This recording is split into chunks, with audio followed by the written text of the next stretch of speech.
L'humanité fait face au plus grand danger de son histoire. Notre Soleil s'éteint.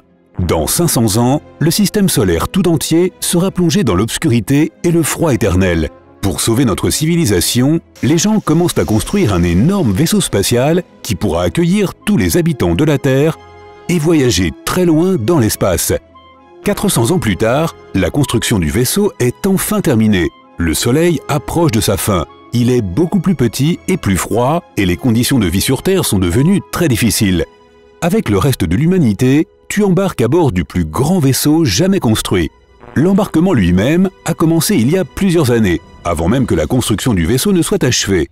Pour éviter que des milliards de personnes ne se pressent à ses portes en même temps, un programme a été conçu et les gens reçoivent des invitations électroniques quand vient leur tour de s'installer à bord. Plusieurs millions de personnes ont pu embarquer en un mois. Il est essentiel de voyager léger. Tu apportes 2 tenues complètes, des articles de toilette, un téléphone, des écouteurs et ton livre préféré. Tu arrives sur le lieu d'embarquement et tu vois une arche gigantesque de la taille d'une grande île 2 fois plus haute que l'Empire State Building. Autour du vaisseau, il y a une immense ville suspendue à ses murs. Des ouvriers du bâtiment et des ingénieurs vivent ici depuis des décennies. Tu attends dans une longue file avec des centaines d'autres personnes. L'accès au vaisseau est ouvert à ceux qui ont une carte d'identité valide. Et cette carte te permet ensuite de rejoindre ta zone de repos personnel. Chaque personne a droit à un espace d'environ 2 mètres carrés. Il y a un lit et une table de chevet à l'intérieur. Bien sûr, beaucoup moins d'espace serait nécessaire si les gens prenaient place dans des capsules de sommeil pour voyager vers leur nouvelle demeure. Mais on n'a pas encore trouvé de nouvelles planètes habitables. C'est donc sur le vaisseau que doit s'organiser la vie. Une grande partie du vaisseau est occupée par la salle des machines. D'énormes générateurs d'énergie et des moteurs puissants propulseront cette arche dans l'espace. Enfin, l'embarquement est terminé et tout le monde est installé. Les moteurs démarrent. Une voix se fait entendre dans les haut-parleurs partout dans le vaisseau, lançant le compte à rebours de départ. Ce sont tes dernières secondes sur Terre. L'arche décolle, enflammant toute la zone sur laquelle elle se trouvait. Les gens regardent leur planète s'éloigner avec tristesse, puis détournent leur regard vers le ciel et un nouvel espoir. Le vaisseau est divisé en 200 grandes sections, de taille variable. Chaque section est un pays. Malgré cette division, les règles sur le vaisseau sont les mêmes pour tous. Produire de l'énergie, maintenir la paix et s'entraider. L'énergie est produite par des vélos d'exercice. En pédalant, une personne produit l'énergie cinétique qui alimente les moteurs. C'est le devoir quotidien de chacun. Pendant au moins 1 heure chaque matin, tu montes sur un vélo d'appartement et tu pédales, assurant ainsi le bon fonctionnement du vaisseau, entretenant ta forme physique et luttant contre le stress. Ensuite, tu manges et tu vas au travail. Ici comme sur Terre, tu passes devant des magasins, des bibliothèques et des cinémas. Il y a une seule monnaie pour tous à bord. Avec l'argent que tu gagnes, tu peux passer de ta petite cabine à une plus grande. Et bien sûr, comme sur Terre, certaines personnes gagnent facilement beaucoup d'argent, alors que d'autres travaillent 24 heures sur 24 et 7 jours sur 7 pour quelques centimes. Mais cette inégalité ne te dérange pas autant que par le passé. Les humains du futur ont appris à apprécier la paix et la tranquillité, et personne ne risque de se battre dans cet espace de vie limité au milieu du vide. Partout dans le vaisseau, on trouve des zones de nature. Ce sont de petits jardins botaniques cultivés à l'aide de la lumière artificielle. Les plantes fournissent de l'oxygène au vaisseau et contribuent au bien-être des gens. Les réserves d'eau sont importantes, mais néanmoins limitées. Pour l'économiser, les fluides corporels sont traités. On les recueille dans des réservoirs spéciaux, on les filtre, on les purifie avec soin, puis on les envoie dans les réservoirs d'eau potable et industriels. Chaque personne transforme plus de 50% de ses déchets en eau. On renouvelle également les stocks d'eau douce selon les ressources disponibles au cours du voyage. Une fois tous les 2 ans, le vaisseau s'approche d'une planète. À l'aide de scanners et de rayons X, les géologues trouvent des rivières ou des lacs souterrains. Puis, ils y envoient une plateforme de forage, pompent la quantité d'eau nécessaire et la ramènent au vaisseau. Malheureusement, à part l'eau, on ne trouve rien d'utile sur ces planètes.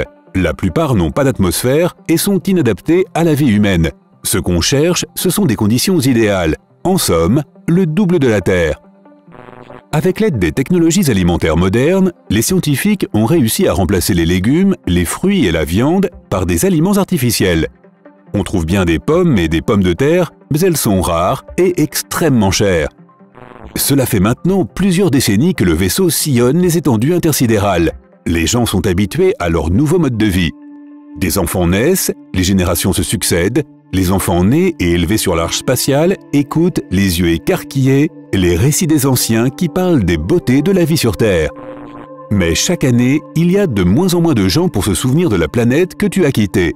Les enfants de l'arche en viennent lentement à accepter que le vaisseau puisse rester leur demeure pour toujours, mais on continue quand même à chercher.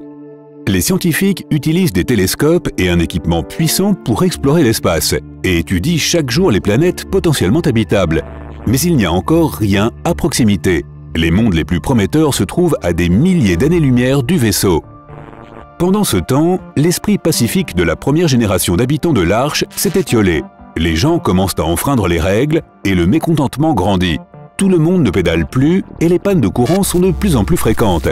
L'inégalité sociale est un sujet brûlant.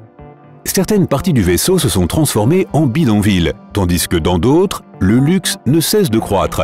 Les équipements s'usent progressivement, rendant difficile la collecte de l'eau, et la plupart des plantes des zones naturelles dépérissent à cause de l'obstruction des systèmes de ventilation. Pour économiser de l'énergie, on coupe l'alimentation en air et en électricité dans certaines régions du bâtiment. Les habitants de ces zones doivent déménager dans la partie centrale du vaisseau. L'espace déjà exigu devient encore plus étouffant, et avec le manque de place, naît un sentiment d'irritation croissant. Bientôt, il devient évident que la seule solution est de créer un moteur plus rapide que la lumière, ou PRL. Cela nécessite de grands travaux de rénovation et des changements dans la structure du vaisseau.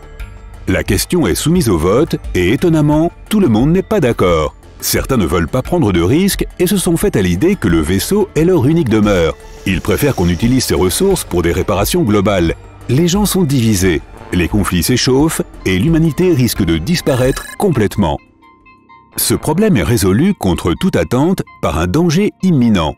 On découvre que le vaisseau se dirige vers une ceinture d'astéroïdes large et exceptionnellement dense. Les corps célestes y sont si concentrés qu'il est pratiquement impossible de passer outre. Une collision à la vitesse actuelle est inévitable. Le seul espoir qui reste à l'humanité est de se lancer dans la construction du moteur PRL. Le travail prendra des mois, mais les peuples sont à nouveau unis. Tout le monde travaille 24 heures sur 24 et ne dort que le temps nécessaire pour reprendre des forces. Pendant que la moitié des gens aident à construire le moteur, l'autre moitié pédale sur les vélos pour produire de l'énergie. Il y a de nouveau une lueur d'espoir qui permettrait à l'humanité de trouver enfin une nouvelle planète où il y aura assez de place pour tout le monde. Les risques sont énormes, mais on n'a pas le choix. L'énergie disponible ne suffit que pour une seule tentative de propulsion. Si celle-ci échoue, l'humanité pourrait se retrouver perdue dans l'espace sur un vaisseau spatial en panne. Avant la propulsion, on envoie dans l'espace une capsule contenant des informations sur l'humanité. On y met des vidéos, des films, de la musique et toute l'histoire des hommes sur plusieurs disques durs gigantesques. C'est la seule chance de laisser une petite trace dans l'univers si le projet de sauvetage échoue. Tout le monde est prêt. Toute la puissance est transférée au moteur. Les gens s'allongent dans de petites capsules et mettent des masques à oxygène. Ils ne souhaitent qu'une chose, se réveiller dans un nouveau monde ou dormir à jamais. Personne ne désire assister à la fin de l'humanité. Les capsules sont fermées, les gens ferment les yeux. Le moteur est mis en marche, le compte à rebours commence. 3, 2, 1, propulsion.